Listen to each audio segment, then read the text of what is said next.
memilih tajuk sedikit laki-laki dan ramai perempuan. Bismillahirrahmanirrahim. Kita baca, an Anas radhiyallahu anhu qala la uhaddithannakum hadithan la yuhaddithukum ahadun ba'di sami'tu Rasulullah sallallahu alaihi wasallam yaqul min ashratis sa'ah an yaqilla al-'ilmu wa yadhhara al-jahlu wa yadhhara az-zina wa takthura an-nisa wa yaqilla ar-rijal hatta yakuna li 50 imra'atan al-qayyimul wahid akhrajahu Syaikhan. Daripada Sayyiduna Anas radhiyallahu anhu berkata, aku akan menceritakan kepada kamu sebuah hadis yang tidak ada orang lain yang akan menceritakannya setelah aku. Aku mendengar Rasulullah sallallahu alaihi wasallam bersabda, di antara tanda kiamat itu ialah sedikit ilmu, banyak kejahilan, banyak perzinaan, ramai kaum perempuan dan sedikit kaum laki-laki, sehingga nantinya seorang laki-laki akan mengurus 50 orang perempuan. Hadis riwayat Imam Bukhari dan Imam Muslim. Saya baca dan saya hurai yang matan dia di atas. Daripada Anas radhiyallahu anhu. Anas ni maksudnya Anas bin Malik. Hak boleh jawab tu boleh balik lah. Maksudnya reti lah. Kalau Anas bin dengan hak ni umat Nabi Muhammad hak berapa puluh bilion ni. Nombor 3 yang paling banyak riwayat hadis nama dia Anas bin Malik. Kalau tak kenal tu teruk lah. Nombor 3 yang paling banyak meriwayatkan hadis. No? Lingkungan tu lah. Sayyidina Anas bin Malik mengaji dengan Nabi daripada umur 9, Nabi wafat dia umur 18. Subhanallah. Budak lah, bukan orang tua, bahkan bukan remaja, kanak-kanak. Belajar dengan Nabi umur 9, Nabi wafat dia umur 18. Nombor 3 yang paling banyak meriwayatkan hadis Nabi, mengalahkan 100,000 sahabat yang lain. Sayyidina Anas. Cerita pasal Sayyidina Anas ni sejak saya pernah dah sebut dah sikit-sikit. Kenapa dia jadi banyak?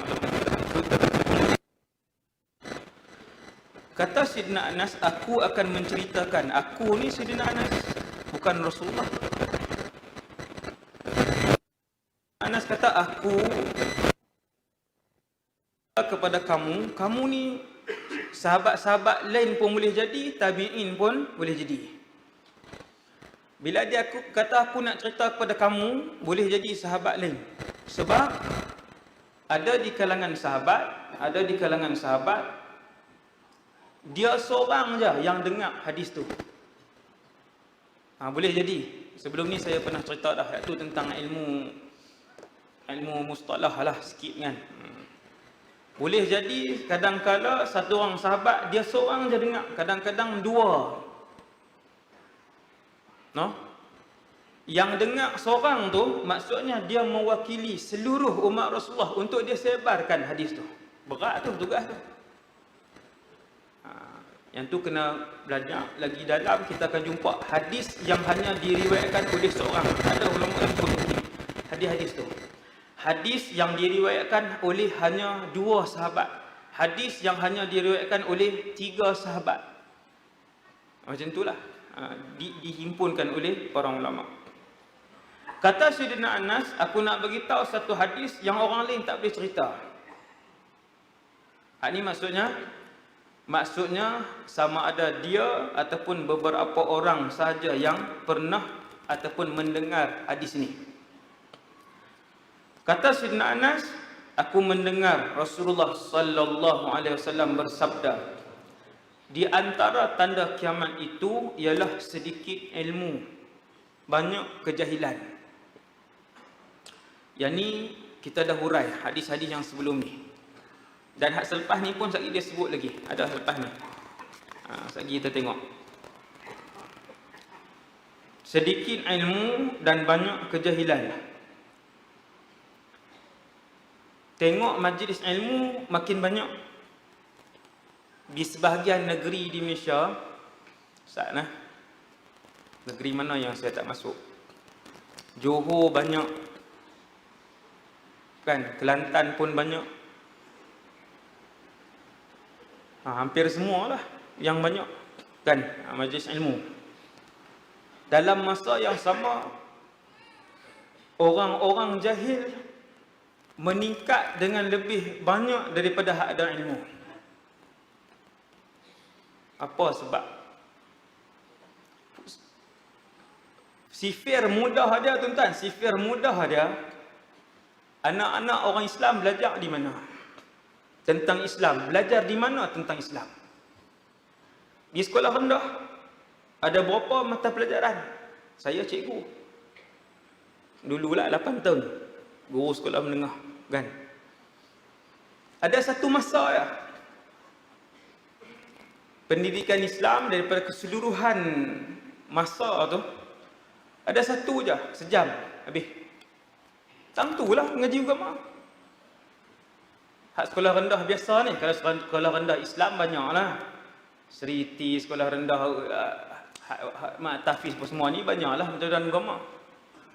Hak majoriti ni tuan, yang majoriti ni di sekolah rendah kebangsaan, sekolah menengah kebangsaan, di mana mereka mempelajari agama?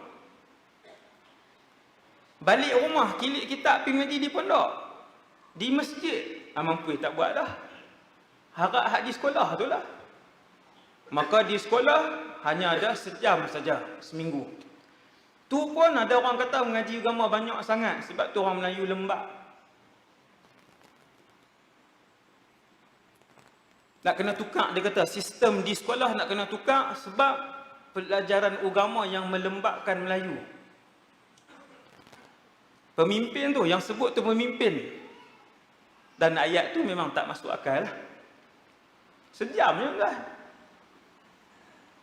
Maka Nabi sebut, dekat dengan kiamat, ayyaqillal ilmu wa yadhharal jahlu. Kalian akan melihat sedikit ilmu dan banyak kejahilan. Kita melihat karakter-karakter manusia yang dijadikan oleh Allah Subhanahu wa taala ini tidaklah sama.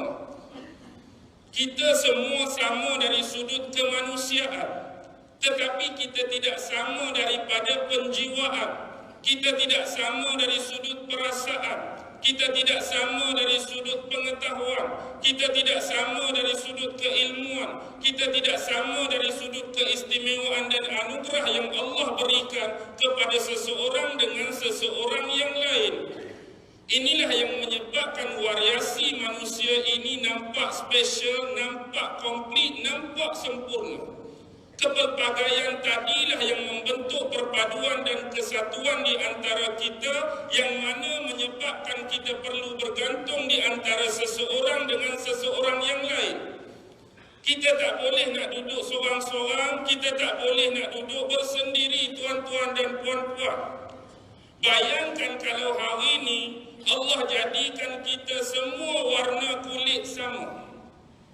Kalau putih, bayangkan semua putih, dan putih tu putih yang sama semua. Tak ada yang kelabu, tak ada yang sawo matang, tak ada yang hitam, tak ada yang legam. Nampak menarik dah hidup? Semua sama, putih semua. Jadi tang mana aku nak panggil orang hitam? Tang mana aku nak panggil orang gelap? Tang mana aku nak panggil orang negro? Perbandingan tu tidak akan berlaku sebab kita semua sama. Maka pengistilahan hitam dan putih tak akan sama sekali wujud dan muncul. Begitu juga kalau Allah jadikan hitam putih dah sama, tinggi pun sama semua. Tak ada tinggi sangat, tak ada sederhana, tak ada rendah. Semua sama. Kalau ukur 6